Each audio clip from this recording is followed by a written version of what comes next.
Welcome to WagerTalk TV. I'm Kelly Stewart, at Kelly in Vegas on Twitter. We're back with the preseason top 25. Now, we already did number 18. It was Nebraska. And then the AP came out this week and said, wait, we're going to mix things up. So we're going to do number 18, Michigan State. The man to my right, Mr. Ralph Michaels, at Cal Sports LV.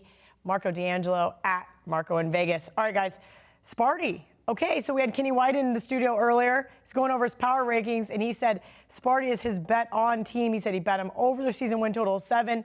He's right. It's 8, even 8.5 in some spots here now in town. Are you guys as high on Michigan State as he is? Bad opening number. They're a double-digit favorite in 7 games this year. So right there is 7. Yeah. And they're a favorite in a couple other games. So again, the number was just bad. I have them as my number 13 team.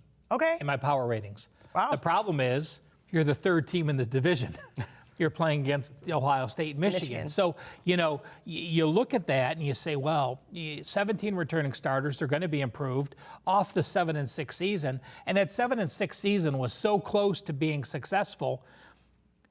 Lose to Arizona State 16-13, lose to Nebraska 9-6, lose to Oregon 7-6. So you allow 25 points in 3 games and you lose. The Big 12, you allow 25 points in the first quarter and you're probably tied.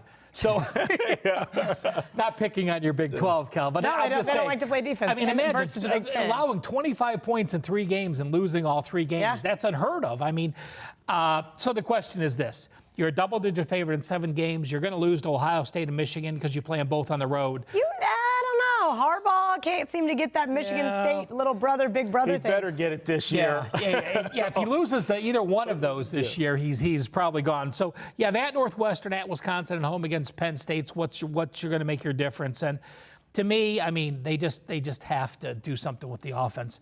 There's 130 teams in college football. Michigan State was number 124 in yards per attempt, 5.7 yards per attempt. Kenny White talked about a senior quarterback. Yes, Lewerke's back, but he completed 54%. He had an 8-11 ratio. That's not a senior returning quarterback in the Big Ten that should be playing. So, you know, it's a team that I have up in the air.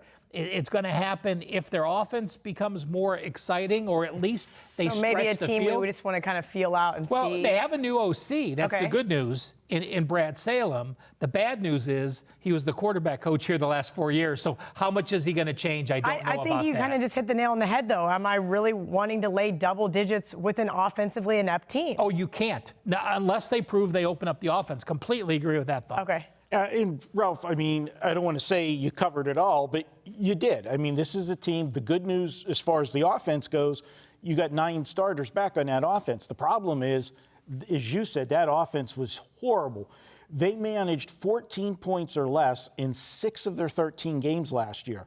And at the end of the season, 3 of their last 4, they scored just 6 points. You can't win in today's college football. I don't care if it is, 3 yards in a cloud of dust in the Big Ten. You can't win in high school football. Okay, you're not going to do it. But the flip side to that is the defense carried them in a lot of games that they shouldn't have been in. Now, in his defense, the quarterback, Lewerke, last year, he was banged up and then, missed some games. He has to stay healthy. He has to take the next step. Having the second year, another year in the system, he should do better. He can't do any worse. True. Obviously. So if that defense carries them the way they did last year, and they've got most of the defense back, this is a team that I would look at as an underdog. I would hold my breath as a favorite. I would look at some unders with this team. See if they open the offense up. Go back and look last year at the plays that they ran, the number of plays they ran per game, and see if they changed the pace at all this year. And if they don't, this is a team that you're going to have to look at the unders with them. If I'm an OC, I'll tell you what, I run a double reverse week 1. I run a double reverse the wide receiver throwing. I throw the ball 5 times deep. I don't care if there's no receiver within 100 yards. You throw the ball 50 yards deep. You're going to throw off that defense. So they don't put 9 people in the box. So, it's all what happens early. If they can open it up, you have the quarterback to do it, where you got to trust them early, or else you're going to have the same situation when you get in the conference play. All right, Ralph's favorite outro, the WagerTalk Text Club. It's 100% free. Just text WagerTalk to 33222 to get a $10 coupon for signing up. Hey, plus some free picks and other special offers.